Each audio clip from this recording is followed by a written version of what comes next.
పగడాల ప్రవీణ్ అన్నని యాక్సిడెంట్ అండి, మీరు హత్య అంటారేంటి? ఒప్పుకోకపోతే కేసులు పెడతామని వాళ్ళంత స్పష్టంగా చెప్తుంటే మీరు ఇంకా హత్య అంటారేంటి? యాక్సిడెంట్ అండి అది. యాక్సిడెంట్. రోడ్డుకి 9 అడుగుల దూరంలో మనిషి పడిపోయి ఉన్నాడు. మనిషి మీద బుల్లెట్ పెట్టేసింది కాళ్ల మీద నుంచి తల వరకు. యాక్సిడెంట్ అది, నమ్మండి మీరు. యాక్సిడెంట్ కాదని ఎలా అంటారు? మనిషి గుండెల మీద బూటుకాలతో తన్నిన గుర్తులున్నాయి, అయినా అది యాక్సిడెంటే అని నమ్మాలి మీరు. కళ్ళకు పెట్టుకున్న కళ్ళజోడును చాలా జాగ్రత్తగా కింద పడిపోయిన తర్వాత కూడా తీసి పక్కన మడిచి పెట్టుకొని చచ్చిపోయాడు ప్రవీణ్ అన్న. యాక్సిడెంట్ అని మీరు నమ్మాలి. మూతికి పెట్టుకున్న మాస్క్ చాలా జాగ్రత్తగా తీసి చచ్చిపోయే ముందు పక్కన పెట్టుకొని చచ్చిపోయాడు ప్రవీణ్ అన్న. యాక్సిడెంట్ అది మీరు నమ్మాలి. హైదరాబాద్ నుంచి బయలుదేరి రాజమండ్రి వెళ్లే ఆ దారిలో సుమారు 15 గంటల సీసీటీవీ ఫుటేజ్ తీశారు. ఆ 15 గంటల్లో ఎప్పుడు చూడండి, ఎక్కడ చూడండి, మందు షాప్కి వెళ్ళాడే తప్ప ఆకలని చెప్పి ఒక్క హోటల్ దగ్గర కూడా వెళ్ళలేదు.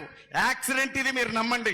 స్పృహ తప్పి పడిపోయిన తర్వాత కూడా రామవరపాడు జంక్షన్ లో 4 గంటలు పడిపోయి ఉన్నప్పుడు కూడా స్పృహ లేని స్థితిలో కూడా తలకుండే హెల్మెట్ తీయలేదు, మూతుకున్న మాస్క్ తీయకుండానే 4 గంటలు పడిపోయి ఉన్నాడు. యాక్సిడెంట్ ఇది మీరు నమ్మండి. ఎక్కువ మాట్లాడితే కేసు పెడతాం, ఎక్కువ మాట్లాడుతూ కేసు పెడతాం. కోడకల్లారా, మీ యొక్క అనుమానాలు మీరు చెప్తే మేము వినాలా?